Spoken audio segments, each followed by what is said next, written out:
Hola chicos, ¿cómo andan? Hoy vamos a ver la clase de poblaciones. En realidad la clase de poblaciones yo la voy a dividir entre la clase de hoy y la clase que viene. La quiero ver bien en profundidad porque van a ver que hay ciertas cosas que están buenas de entender para después poder tomar ciertas decisiones que tomamos en el día a día que tiene que ver eh, con los temas ambientales.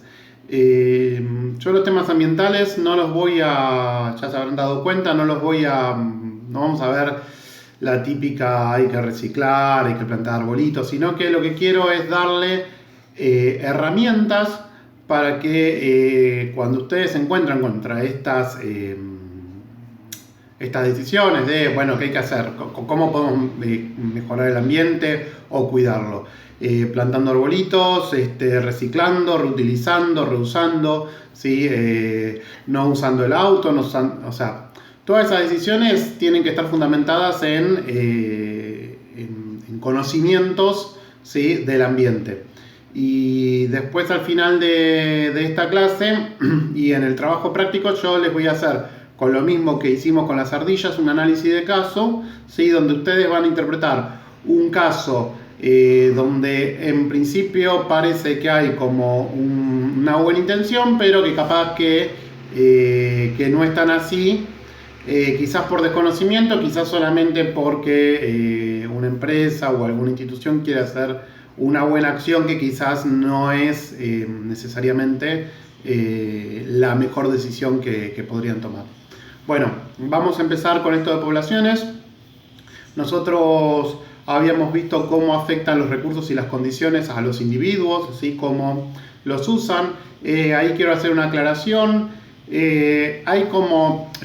expliqué un montón de cosas sobre los recursos y las condiciones. Hay como un punto que es el fundamental para saber si algún factor del ambiente es un recurso o una condición para un organismo. Que es que si se agota o no. Si el organismo lo usa o varios organismos lo están usando y eso produce que otro organismo no lo pueda usar, eso es un recurso. Si ese organismo está en contacto, está en una situación donde hay una cierta condición, pero que esa condición, si hay más organismos, no se ve afectada, entonces no es un recurso. Un ejemplo, la comida. Si hay muchos organismos consumiendo un ítem alimentario, ese recurso se va a agotar. Un ejemplo de condición es la temperatura. La temperatura, para la mayoría de los organismos, si hay muchos organismos, la temperatura va a seguir siendo la misma. No se va a alterar la temperatura. Entonces, no se va a agotar, no se puede agotar la temperatura, ¿sí? Entonces, eso es una condición. Como para que quede bien claro y vean esos puntos, hay algunos que o no la justificaron la respuesta, entonces yo les dije que la justifiquen. Bueno, se justifica mediante estos conceptos muy sencillitos y algunos que los confundieron, entonces yo les dejé alguna pregunta en los comentarios, que estaban aprobados los trabajos, pero les dejé algunas preguntas como para que lo repiensen. Entonces hay que tener que ver si la condición o el recurso, o sea, esa situación, ese factor ambiental se agota o no, para saber si es un recurso o no, ¿sí? Bueno, como para que quede bien claro y quede bien sencillo. Vamos a empezar ahora sí con lo de poblaciones. Acá lo tengo definido, bueno, me pasa que me queda acá, porque me da vuelta la imagen. Una población es un conjunto de individuos de una misma especie que comparten un tiempo y un lugar, ¿sí? Sencillo. Ahora vemos algunas especificaciones. Me quedó medio corrido el texto. Comparten un ciclo de vida, los que están en un mismo estadio están involucrados en los mismos procesos, me faltó eso, en los mismos procesos, me quedó todo en un mismo renglón y no se ve en la filmina. Comparten las tasas de los procesos, ahora estas cosas las voy a ir explicando una por una, y existe intercambio de información genética entre ellos. Eso es porque la reproducción sexual, se distribuyen los genes en cada apareamiento de cada una de las parejas que forman esa población. o por lo menos en cada evento de apareamiento, se mezclan genes, entonces la población tiene un pool genético. Hay algo importante que no viene a los temas de este año, pero los deberían haber visto años anteriores, que tiene que ver con esto de la información genética, y que tiene que ver que cuando hablamos de evolución, a veces podemos llegar a tender a pensar que la evolución sucede sobre individuos. Por ejemplo, un individuo se adapta a un ambiente. En realidad, lo que se adaptan a los ambientes son las poblaciones. Una población se adapta a un ambiente. ¿Cómo se adapta? Bueno, quizás algunos de los integrantes de la población se mueren porque tenían ciertos genes que no eran tan eficientes dentro de ese nuevo ambiente o de ese ambiente. Y si surgen nuevas variantes, aumenta la frecuencia de ese gen dentro de esa población, porque ese gen se adapta mejor a ese ambiente, entonces empieza a aumentar la frecuencia de una característica determinada de un gen porque se adapta mejor al ambiente.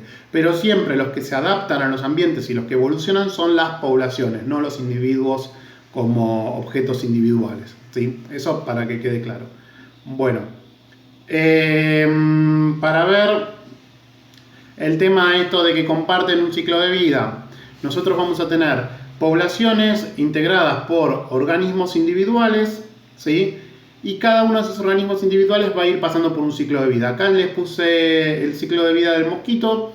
Es importante que lo tengan en cuenta el ciclo de vida del mosquito porque saben que además de estar con la pandemia del COVID, estamos con una pandemia que también es bastante grave y puede traer complicaciones clínicas muy importantes, que es la del dengue. Y el dengue se transmite a través de un mosquito, y el mosquito del dengue tiene ciertas particularidades en su ciclo de vida. Acá esto es importante en términos de poblaciones, que es que la parte esa azul que ustedes ven abajo del ciclo de vida, que pasa de huevo a pupa, ¿sí? Se tiene que producir en un ambiente muy particular, que es un ambiente de agua medianamente limpia, estanca, en un recipiente más o menos chico. El mosquito del dengue, en sus ambientes originales, es un mosquito exótico acá en América. En sus ambientes originales se crían unas plantas que se llaman bromeláceas, que son tienen unas hojas como conos, ¿sí? Que acumulan agua entre la hoja y el tallo. En esos lugares, en esos pequeños ambientes, los mosquitos ponen sus huevos y se crían.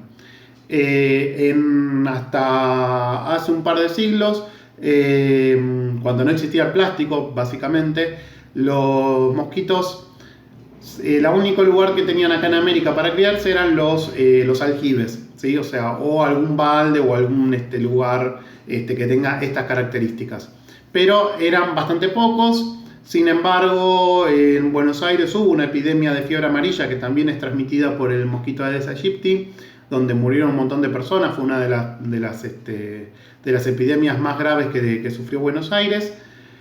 Pero hoy en día es particularmente grave porque con la aparición del plástico, cualquier envase de plástico que acumule agua es un buen sitio para que nidifiquen para que pongan los huevos los mosquitos Aedes aegypti y cumplan su ciclo. Casi todos los insectos suelen tener varios estadios, que son estos que están acá, que son el de huevo, ¿sí? Después van a ir pasando por estadios de larva, que serían estos, ¿sí? Que donde la larva va cambiando de morfología y además va creciendo y se va alimentando. En general, cada uno de estos estadios, en la filmina anterior decía que tenían sus procesos asociados. Por ejemplo, las larvas de los mosquitos se alimentan tienen una alimentación diferente a la que tiene el mosquito adulto. En general comen algas sumergidos en el agua, ¿sí? Respiran aire. Esta estructura que tienen en la cola permite absorber una pequeña burbuja de aire, y después cuando la larva se sumerge se tuerce y de la boca respira ¿sí? De la boca, que estaría acá, respira, distribuye el aire a través de su cuerpo. Los insectos no respiran a través de la boca, sino que tienen traqueiras, que son como agujeritos a los costados del cuerpo, y eso les permite absorber el aire. Pero bueno, los mosquitos, para poder vivir en este estadio de larva, hacen este proceso. Por eso las larvas tienen que subir a la superficie para tomar esa burbujita de aire y después distribuirla y poder respirar. Y después de que pasan su estadio de larva, algunos insectos tienen lo que se llama un estadio de ninfa, ¿sí? Las vaquitas de San Antonio, por ejemplo, si quieren googleen ninfa, vaquita de San Antonio, van a ver que quizás en las plantas de su casa alguna vez las ven y tienen un aspecto completamente distinto a las vaquitas de San Antonio adultas. Pero en general todos los insectos también pasan por un estadio de pupa, donde sufren una metamorfosis y... Esperen que... esto es así. Sufren una metamorfosis y se transforman en adulto. Ese imago, porque esto bueno, está en otro idioma, está en inglés. Imago, no sé si será algo adulto o qué será, pero quizás sea maduro o algo así, no sé la traducción. Pero bueno, la cuestión es que llegan adultos. No sé si saben, pero en los mosquitos la que pica es la hembra, ¿sí? Y en general los mosquitos son vegetarianos, son herbívoros, pero la hembra pica y succiona sangre para tener las proteínas suficientes para poder producir los huevos, y ahí se vuelve a cumplir el ciclo. Y bueno, como verán, sobre todo en los procesos, las tasas de los procesos, perdón, la tasa de los procesos que van a tener estas distintas fases va a ser sobre todo la tasa de mortalidad. ¿Sí? La mortalidad suele ser distinta según si los individuos son adultos, larvas, porque por ejemplo van a tener también distintos depredadores, ¿sí? Las larvas van a ser comida de peces y renacuajos, y los mosquitos de algún otro insecto cazador, ¿sí? En general se dice que las ranas y los sapos son buenas para controlar los mosquitos. En general las ranas y los sapos no comen mosquitos, comen bichos un poco más grandes, y los mosquitos suelen ser consumidos por otros insectos, por ejemplo. ¿Sí? Bueno, perdón.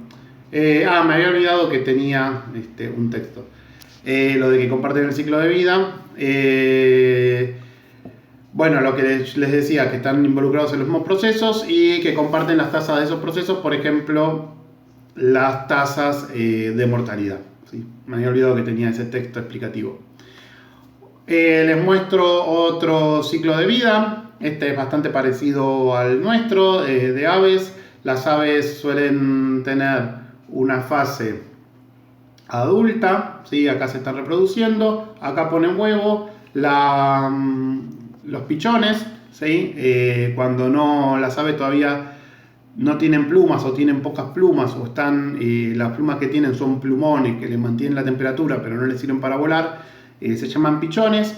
Cuando desarrollan las plumas para volar, que estaría más o menos entre esta y esta fase, se llaman volantones, que es cuando, por ejemplo en esta época, van a ver que seguramente por sus casas va a haber volantones de zorzales o de palomas, que son todavía aves que son inmaduras, están aprendiendo a volar y todavía son alimentadas por sus padres, y finalmente, ¿sí? Otra vez el adulto que va a volver a cumplir el ciclo. Les doy otro ejemplo, para el otro lado, con el gavilán mixto. El gavilán mixto es un ave rapaz que suele estar acá en la ciudad. A la vuelta de mi casa hay una pareja que hace ya varios años que cría en un pino y tiene varios hijos, que ahora les explico, que además se van uniendo al grupo, ¿sí? Ese es un huevo de gavilán mixto. Estos son los pichones, ¿sí? Todavía no tienen plumas para volar. Este ya es un volantón, o sea, va a tener plumas que le van a permitir, esperen que borro todo, ahí está, plumas que ya le van a permitir practicar el vuelo. Y después lo que tienen las rapaces, y por eso se las agrego, y que es más parecida a nuestro ciclo de vida, es que tienen la fase juvenil, ¿sí? Los juveniles o subadultos Son bichos, este sería un juvenil o subadulto, me doy cuenta por la coloración que tienen en el plumaje. Son bichos que ya pueden volar bien, pueden cazar, pueden cazar solos, podrían ser independientes de los padres, pero muchas veces se quedan con los padres, inclusive, este es un adulto, ¿sí? E inclusive colaboran con la caza y la alimentación de los hermanos menores. Eso depende mucho también de en qué ambiente están. Si los recursos son suficientes, muchas veces se independizan antes y empiezan a cazar solos.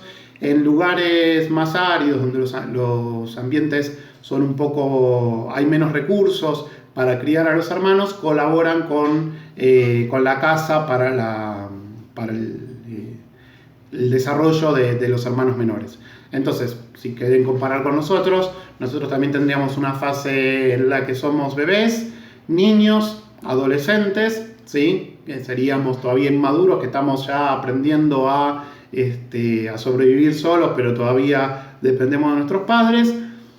Juveniles podríamos ser, si tenemos 20 y pico de años todavía no nos independizamos, pero por ejemplo nuestros padres o algún hermano nuestro tiene un hijo y colaboramos con la crianza de ese hijo yendo a trabajar o de alguna manera con los cuidados de la casa.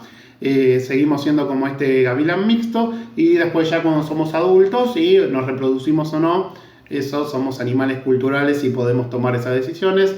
El gavilán mixto está bastante más condicionado con eso. Igualmente hay algunos organismos solitarios que no se reproducen, ¿sí? No es un mandato divino ni nada por el estilo, sino que forma parte de una población. Pero en general lo que pasa es que los animales que por alguna razón no se reproducen no suelen dejar descendencia, por lo tanto no heredan esos genes, y si había alguna condición genética que hacía que ese animal no se reprodujera, no la va a heredar nadie, por lo tanto no se va a perpetuar en la población. Eso también es cierto. Bueno, atributos de las poblaciones. Nosotros vamos a ir viendo cómo van a ir cambiando los atributos desde el individuo, las poblaciones, las comunidades y los ecosistemas. Los atributos son qué cosas caracterizan a esa población. y las cosas que van a caracterizar una población va a ser la abundancia, la cantidad de individuos que hay, la dinámica de esa población aumenta o disminuye a lo largo del año, o a lo largo de los años, o durante un año, ¿sí? Depende cómo sea el desarrollo de los individuos de esa población, puede tener esas variaciones. Una estructura espacial, si esa población, por ejemplo, vive de a grupos y cada grupo ocupa un espacio particular, va a estar como fragmentada, ¿sí? Después vamos a ver que también puede haber fragmentaciones, eso lo vamos a ver en la clase que viene. Puede haber fragmentaciones del ambiente que hagan que esa población esté de a pedacitos, ¿sí? Es lo que se llama una metapoblación. Hay un pedacito acá, un pedacito allá, sobre todo con el tema del desarrollo antrópico, el desarrollo de nosotros como seres humanos. Solemos fragmentar las áreas, entonces esas poblaciones quedan más o menos separadas en el espacio. Una estructura temporal, puede ser que esa población sea migradora, hiberne, tenga algún hábito de evitamiento, por ejemplo, los mosquitos ponen los huevos en otoño, esos huevos quedan latentes durante todo el invierno y eclosionan en la primavera, ¿sí? Entonces eso es una manera de evitamiento. O algún tipo de estructura interna que haga que algunos organismos, como les explicaba lo del gavilán mixto, algunos individuos de la población, por ejemplo, no sean reproductores durante mucho tiempo. Esto que yo les decía, por ejemplo, en ambientes desérticos, puede ser que ese gavilán mixto pase varios años perteneciendo al grupo sin que se empiece a reproducir. Se ve también en general los depredadores, se ve mucho esto, que colaboran con la crianza. Los lobos, por ejemplo, las manadas de lobos, hay una pareja alfa que es la que se reproduce, y después hay un montón de subalternos en ese grupo que no se reproducen, pero colaboran con la caza, con la alimentación de los cachorros. Piensen en lobos que viven en estepas donde la caza se les complica, o sea, no hay tantos recursos, entonces tienen este tipo de adaptaciones para adaptarse a estos ambientes, ¿sí? Un poco más duros para el desarrollo de la población. Y después lo que vamos a ir viendo es estos atributos, cómo se miden. Por ejemplo, cómo se describe la abundancia de una población. Nosotros en general cuando esto lo hago en el aula, solemos hacer algunas prácticas de estimación de poblaciones sencillitas, ¿sí? O sea, por ejemplo, tratar de estimar cuántos perros hay en mi barrio, y esto se puede hacer de distintas maneras. Uno sería un estimador absoluto, ¿sí? Los estimadores absolutos no dependen de la unidad de muestreo, ahora vamos a ver qué quiere decir eso, ni de la abundancia de otra especie, ¿sí? Solamente sería contar todos los perros que hay en Lanús, por ejemplo, ¿sí? Estimadores relativos, que dependen de la unidad de muestreo o de la abundancia de otra especie, ¿sí? Tantos perros por cuadra o tantas pulgas por perro. Entonces, si yo quiero estimar la cantidad de pulgas que hay en Lanús, yo calculo la cantidad de pulgas promedio que hay por perro, digo, bueno, tengo 10.000 perros, entonces si tengo 100 pulgas por perro, tendría 10.000, tendría 1.000.000 de pulgas, por ejemplo, ¿sí? Eso me serviría para estimar la población de pulgas. Obviamente porque, por ejemplo, yo no podría contar todas las pulgas que hay en Lanús, ¿sí? Me sería difícil contar todos los perros que hay en Lanús. Contar todas las pulgas sería imposible. Entonces, por eso se usan estos estimadores. Y después, otra manera de clasificarlos sería si son directos o indirectos. Los directos se basan en la observación de la especie, sería contar la cantidad de perros. Los indirectos, por ejemplo, si por alguna razón es una especie que yo no puedo observar directamente, se basan en indicadores de la presencia de la especie. Por ejemplo, yo contaría la cantidad de caca de perro que encuentro en la calle o en una plaza, entonces podría estimar la cantidad de perros que hay basados en la cantidad de cacas que encuentro. Porque por alguna razón, sí, no sé, los perros salen a hacer caca de noche y yo no voy a estar todas las noches contando perros, o porque de repente yo puedo ir 20 minutos a una plaza, ver la cantidad de caca de perro que hay y estimar la cantidad de perros que la visitaron en la última semana, por ejemplo. Supónganse que la plaza la limpia, pasa un municipal, eso en Lanús no creo que pase, pero pasa un municipal y levanta todas las cacas de perro. Bueno, yo voy antes de que pase ese municipal, cuento todas las cacas y me ahorré contar perros toda la semana. Ya tengo un estimador. Por ejemplo, sería otro caso. Vamos a ver, estos estimadores absolutos. En general lo que se hace son, contar todos los individuos de una población es imposible, o sea, en general no se hace, salvo que tengamos 10 bichos de alguna especie, pero probablemente pueda haber, cuando le dicen quedan 60, por ejemplo en Argentina, queda algo así como 260 yaguaretés en todo el país. Eso es medio verso, ¿no? O sea, se estima que hay 250 yaguaretés, 260 yaguaretés. Pero en realidad podría haber 280 o podría haber 200, ¿sí? De hecho, no sé, cada tanto se ve que sale una noticia, yo porque estoy mucho en los chats ambientales y todo, sale una noticia que atropellaron uno en Misión, atropellaron uno en Salta. Entonces, la cantidad de yaguaretés va variando. Entonces, no es que se puede saber la cantidad de yaguaretés que hay en todo el país. Se puede estimar. ¿Cómo se estima? De esta manera, con estos estimadores absolutos.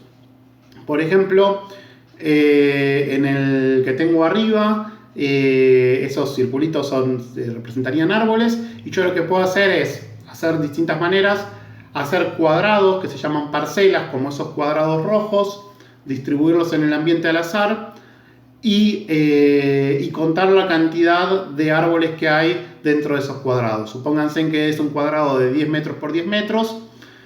Yo sé que en 100 metros cuadrados hay 10 árboles, entonces si el bosque que yo estoy midiendo esos árboles tiene tantos metros cuadrados, yo puedo estimar la cantidad de árboles que hay en todo ese lugar. Podría hacer círculos, cuadrados, podría medir los árboles más cercanos, podría hacer lo que tengo al costado, que es una transecta, una línea, ni contar la cantidad de árboles o plantas que hay dentro de esa línea o la superficie cubierta por vegetación que hay. Por ejemplo, ahí donde está A, B, C y D y E también son parte de la superficie cubierta. Después yo veo el porcentaje de superficie cubierta que tengo en cada transecta y con eso estimo la población. Hago muchas rectas, ¿sí? Y ahí hago una estimación de la población.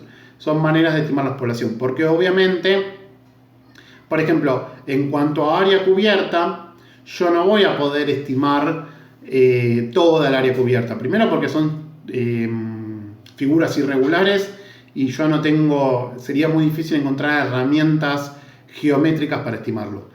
Y después que, imagínense que si estoy midiendo la cantidad de superficie cubierta que hay por ceibo en el Palmar de Colón y son miles de hectáreas, sería un trabajo imposible de hacer. Hay otra cuestión.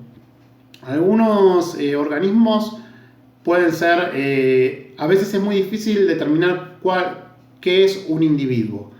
Por ejemplo, un árbol como el ceibo, como el algarrobo, sí, tiene un tronco, tiene una copa, yo sé que es un individuo. Por ejemplo, ¿qué es un individuo de pasto? ¿Sí? Un pasto que ustedes tienen en la vereda. ¿Cómo determino yo cuánto es un individuo? Bueno, en esos casos no se puede determinar cuál es un individuo, porque probablemente un individuo, quizás yo en todo el pasto tenga 3 individuos, pero que están ramificados, ¿sí? Y yo no sé dónde empieza y dónde termina otro. Entonces lo que se hace es usar estas transectas y ver la cobertura de vegetación, ¿sí? Por eso se usan distintos estimadores, ¿sí? Esto se lo voy contando para que entiendan cómo se estiman las poblaciones. Y estimadores relativos podrían ser, por ejemplo, este es un carpintero campestre. Lo puse porque acá en Lanús hay, en la zona en el circuito, en el velódromo, yo he visto carpintero campestre y en los parques de la UNLA también hay. Y yo lo que podría hacer con estos estimadores relativos es medir la cantidad de nidos de carpintero campestre que encuentro por árbol. ¿Sí? Probablemente haya 0,001, o sea, haya menos de un nido por árbol, porque no va a haber más de un nido por árbol, porque no son tan abundantes.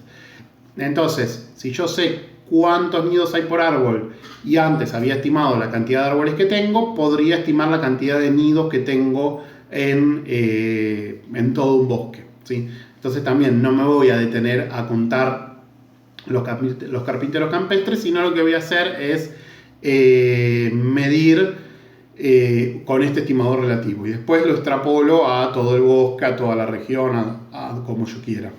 Es algo parecido a lo que se hace con los yaguareté. Yo estimo la cantidad de yaguareté que pueda haber en una zona y después lo extrapolo a todo el país. Digo, bueno, no sé, en la selva paranaense, en ciertas hectáreas encontré tantos yaguareté. La selva paranaense tiene tantas hectáreas, entonces tiene que haber tantos yaguaretés. O sea, hago la estimación, ¿sí?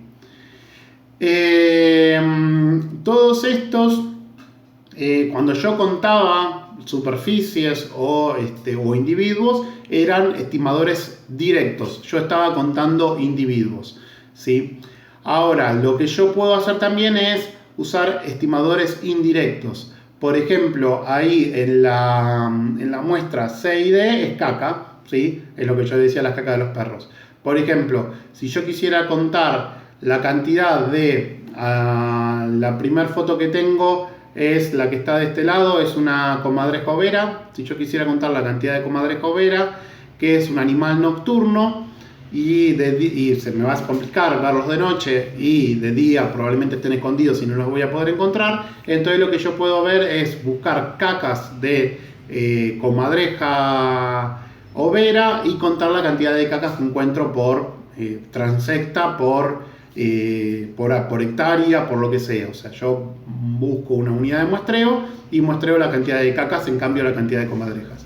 El que está arriba a la derecha es un gato montés y abajo tiene sus cacas, ¿sí? También hay una particularidad: los gatos montés en general hacen caca sobre las ramas de los árboles inclinadas y arman letrinas y siempre van a hacer caca ahí arriba. Entonces, si yo puedo diferenciar cuál es la Gato Montés de la de otro mamífero. Y además, esto ya les va a parecer bastante asqueroso todo esto de la caca, pero la caca también lo que me sirve es para estudiar qué están comiendo esos animales. O inclusive yo podría usar la caca de gato montés para hacer una estimación de la población de ratones. Si yo estudio los huesos que encuentro en la caca del gato montés, yo puedo estimar la población de ratones.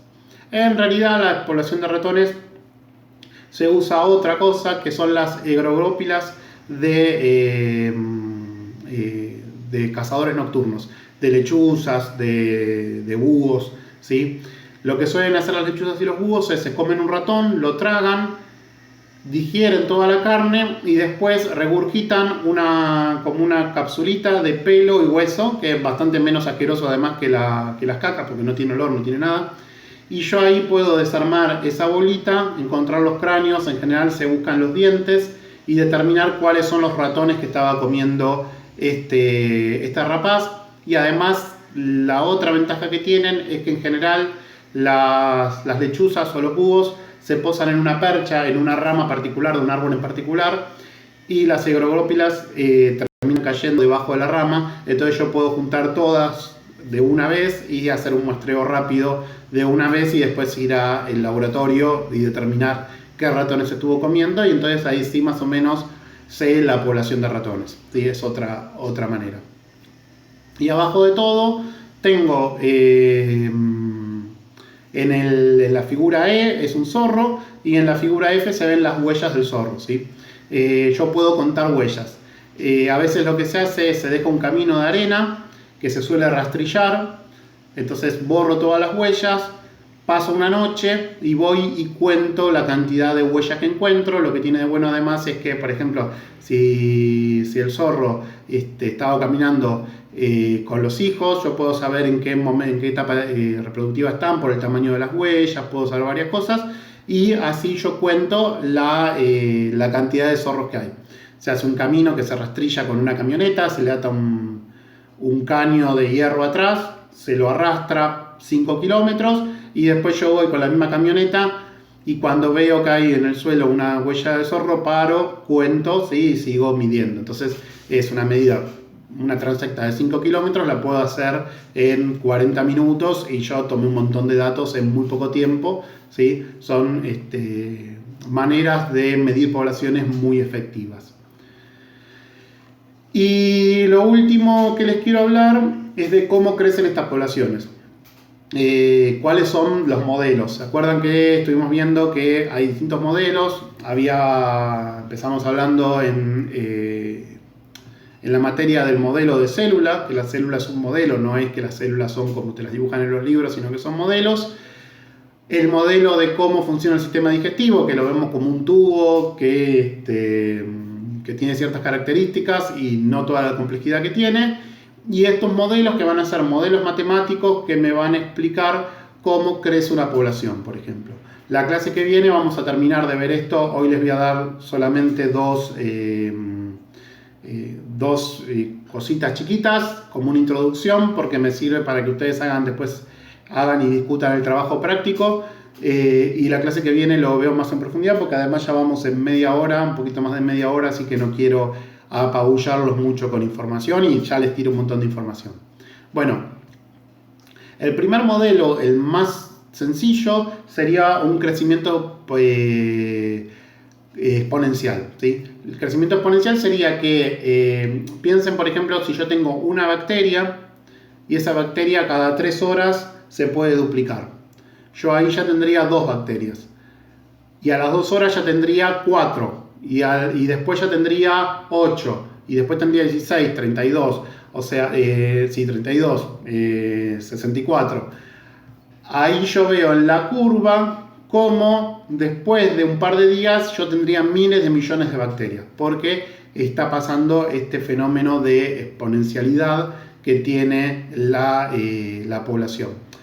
No son modelos muy reales, pueden pasar en ciertos procesos de crecimiento de las bacterias, porque lo que le va a pasar a estas bacterias Si volvemos a recursos y condiciones, es que se le van a acabar los recursos. Si yo la tenía en un medio de cultivo con azúcar y la voy revolviendo, no va a llegar a los 1.000 millones, porque lo que va a pasar con esas bacterias es que se van a comer todo el azúcar que estaba en ese frasco. Entonces, probablemente se atenúe el crecimiento de las bacterias. Pero nos sirve para pensar cómo se altera este modelo con otros modelos que vamos a ver más adelante. En principio, para que el modelo exponencial pudiera existir, las tasas de natalidad y mortalidad tendrían que ser independientes de la densidad. Eso quiere decir que las bacterias seguirían naciendo, o sea, dividiéndose, sin importar la cantidad de bacterias que yo tenga. Y se seguirían muriendo sin importar la cantidad de bacterias que yo tengo. Evidentemente, si se le acaban los recursos, se van a morir todas. No hay factores externos que las modifiquen, por ejemplo, no habría depredadores, ¿sí? O no los afectaría el frío o el calor ni nada por el estilo. Ven que es un modelo muy simple y que saca muchos factores del medio. Cuando saco tantos factores, capaz que no es tan útil. La tasa intrínseca de crecimiento poblacional es constante, eso quiere decir que sigue creciendo, ¿sí? Se duplica cada 8 horas todo el tiempo. Bueno, esto de reclutamiento neto lo iba a sacar, me olvidé, es la cantidad de, no lo iba a explicar, pero básicamente es la cantidad de individuos que se integran en la población en cada ciclo, por ejemplo, cada 8 horas. Si pasa todo esto, el crecimiento es exponencial. Vamos a uno más realista, pero que después vamos a ver que también tiene, no lo vamos a ver hoy, pero vamos a ver que también tiene algunas cuestiones que no son del todo realistas. Acá las tasas de natalidad y de mortalidad son dependientes de la densidad. Fíjense que empieza a hacer un movimiento así, como de S, empieza creciendo. Si nosotros, a ver, el tema es que si pongo el lápiz, bueno, si nosotros lo vemos hasta acá, hasta ahí es un crecimiento exponencial.